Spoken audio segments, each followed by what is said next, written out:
अशाच मस्त रेसिपी बघण्यासाठी सर्वच फीस्ट या चॅनलला सबस्क्राईब, लाईक, शेअर, कमेंट करायला विसरू नका। चला तर मग एक नवीन रेसिपीला सुरुवात करूया। आज आपल्या बनवायच्या आहेत गव्हाच्या कुरडया। हे गहू मी 3 दिवस भिजलेले होते। भिजल्यानंतर हे मी चक्कीमधनंच काढून आणलेले होते आणि त्याचा चीक तयार करून घेतलेला होता। चला तर मग रेसिपीला इथं सुरुवात करूया। त्यासाठी लागणारे साहित्य काय काय आहे। इथं मी जेवढा चीक घेणार आहे तेवढंच पाणी टाकणार आहे। आधी मी गॅसवरती एक पातेलीभर पाणी गरम करायला ठेवलेलं आहे। इथं मी चीक व्यवस्थित मिक्स करून घेतलेला आहे आणि आता जे पाणी आपण ठेवलेलं आहे त्या पाण्याला उकळी येऊन गेलेली आहे आणि आता आपण एक पातेलीभर इथं चीक घेणार आहोत। थोडंसं पातेलीला कमी ठेवणार आहोत। याच्यामधनं आपल्याला थोडंसं पाणी काढून घ्यायचं आहे।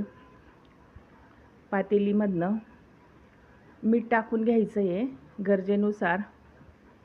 आता हे पाणीला उकळी फुटलेली आहे।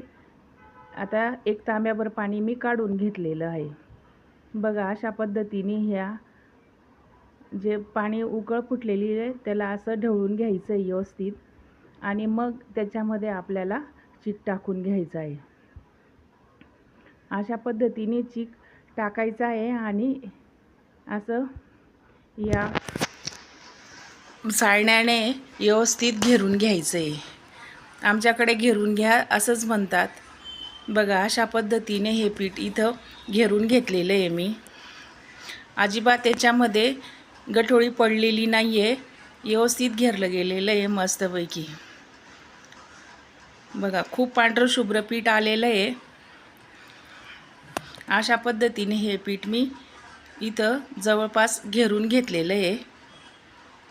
बघा एक पण अशी गठोळी दिसत नाही आहे त्याच्यामध्ये। आता ह्या पिठाला आपल्याला व्यवस्थित शिजवून घ्यायचं आहे आलटी-पलटी करून। अशाच पद्धतीने हा चीक आपल्याला आलटी-पलटी करत राहायचं आहे। असा काचासारखा दिसायला लागला की चीक समजायचं शिजला असं। बघा परत मी या चिकाला आलटी-पलटी करून घेणार आहे। केल्यानंतर याच्यामध्ये मी थोडंसं आता रुमाल घेतलेला आहे। रुमालच्या साहाय्याने हे जे काही चीक लागलेला होता तो काढून घेतलेला आहे आणि अशा पद्धतीने जसं आपण नागलीचं पीठ अशा पद्धतीने व्यवस्थित मिक्स करून घेतो त्याच पद्धतीने ह्या चिकाला सुद्धा मी एका रुमालाच्या साहाय्याने असं व्यवस्थित मिक्स करून घेतलेलं आहे। बघा खूप छान चीक आलेला आहे मस्तपैकी। आता या चिकाला आलटी-पलटी करत रुमालाने शिजवून घ्यायचं आहे। बघा अशा पद्धतीने आता याच्यावरती रुमाल टाकून द्यायचा आहे। रुमाल टाकल्यानंतर याच्यावरती थोडंसं पाणी टाकून घ्यायचं आहे आपल्याला आणि मग याला शिजू द्यायचं आहे।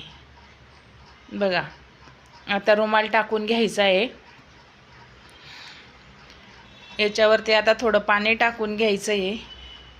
पाणी टाकल्यानंतर याच्यावरती आपल्याला झाकण ठेवायचं आहे। अजून थोडंसं पाणी टाकून घ्यायचं आहे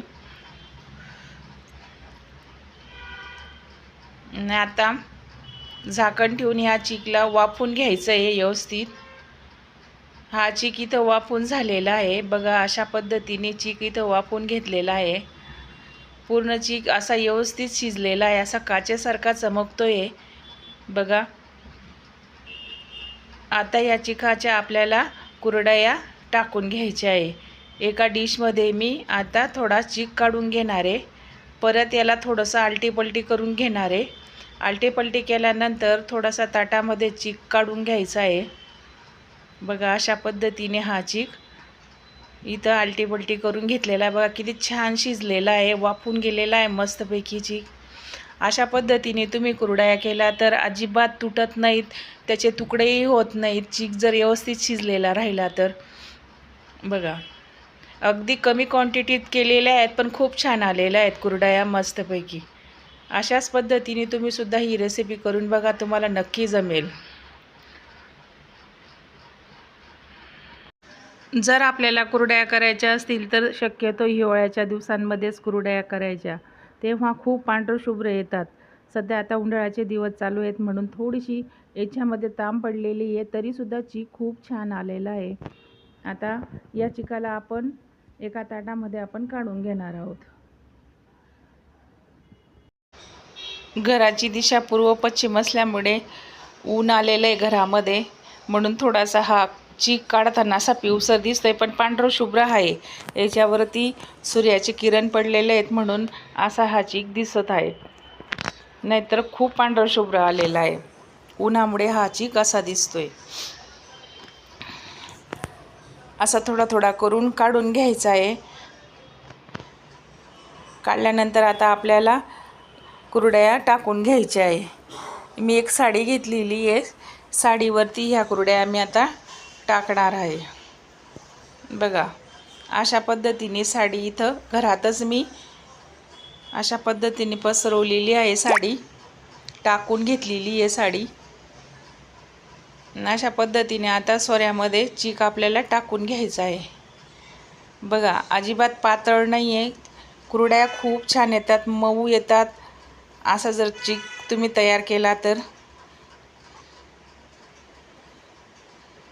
बाहेर एवढं ऊन पडलेलं आहे की घरातच टाकलेल्या आहे मी ह्या कुरडया, आणि घरामध्येच सुकवलेल्या पण आहेत. खूप छान आलेल्या आहेत कुरडया. अशा पद्धतीने हा सोरा आता इथं मी बंद करून घेतलेला आहे, आणि आता एक एक करून अशा कुरडया मी टाकून घेणार आहे. बघा, असा पॅक करून घेतलेला आहे सोऱ्या. अशा पद्धतीने इथं मी कुरडया टाकून घेणार आहे. बघा, खूप छान मस्त आलेली कुरडई, पांढरशुभ्र आहे पीठ. एक एक करून अशाच पद्धतीने मी सर्व कुरडया इथं टाकून घेतलेल्या आहे. खूप छान कुरडया आलेल्या आहेत. परत सोऱ्यामध्ये पीठ टाकून घेतलेलं आहे आणि सोऱ्या पॅक करून घेतलेला आहे. अशाच पद्धतीने सर्व कुरडया मी इथं टाकून घेतलेल्या आहेत. हिवाळा जर असला तर 4 दिवस गहू भिजत घालायचे, आणि जर उन्हाळा असेल तर जास्तीत जास्त 2 ते 2.5 दिवस हा गहू आपल्याला भिजत घालायचा आहे आणि गिरणीमधनं दळून आणायचं आहे. खूप छान कुरडया येतात. तुम्हीसुद्धा अशाच पद्धतीने ही रेसिपी फॉलो करा, तुम्हाला नक्की जमेल. अशाच छान रेसिपी बघण्यासाठी सर्वच फीस्ट या चॅनलला सबस्क्राईब, लाईक, शेअर, कमेंट करायला विसरू नका. लाईक, शेअर, कमेंट नक्की करा. व्हिडिओ अजिबात स्किप करू नका, पूर्ण बघा, तरच मला रेसिपी पण करणार आहे. चला तर मग अशाच छानपैकी पुढच्या रेसिपीमध्ये भेटूया. इथं आता मी ह्या सर्व कुरड्या अशाच पद्धतीने करून घेतल्या आहे आणि वाळवून घेतलेल्या आहे. बघा, खूप छान मस्त. वाळवणाचे पदार्थ जर करायचे असतील तर हिवाळ्याच्या दिवसांमध्येच करा, खूप छान येतात. उन्हाळ्याच्या दिवसांमध्ये अगदी ऊन तर खूपच लागतं आणि असे पदार्थ करायला कंटाळाही खूप येतो, आळसही खूप येतो. एक तर ऊन खूप पडलेलं असतं आणि त्याच्यामध्ये अशा वस्तू करायच्या म्हणजे खूपच अवघड गोष्ट असते. ह्या वस्तू करण्यासाठी खूप मेहनत लागते, पण व्हिडिओ कोणीच बघत नाही आणि लाईकही करत नाही, शेअरही करत नाही. म्हणून यूट्यूब फॅमिलीला विनंती आहे की हा व्हिडिओ पूर्ण बघावा आणि शेअर, कमेंट, लाईक नक्की करावा, आणि कुरडया कशा झाल्या या कमेंटमध्ये नक्की सांगावा. बघा, अशाच पद्धतीने ह्या सर्व कुरडया इथं मी आता बनवून घेतलेल्या आहेत, आणि आता ह्या कुरडया मी घरामध्येच वाळवणार आहे, कारण ऊन इतकं पडलेलं आहे, भयानक ऊन पडलेलं आहे बाहेर.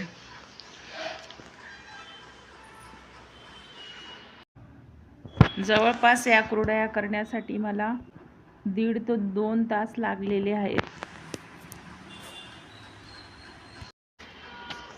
माझ्या चॅनलचा वॉच टाईम कंप्लीट न झाल्यामुळे मला ही विनंती तुम्हाला परत परत करावीशी वाटते की तुम्ही ह्या व्हिडिओला लाईक, शेअर, कमेंट नक्की करा, जेणेकरून माझा रेसिपीचा वॉच टाईम वाढेल आणि माझं चॅनल मॉनिटाईज होईल या आशेने मी ही रेसिपी टाकत आहे.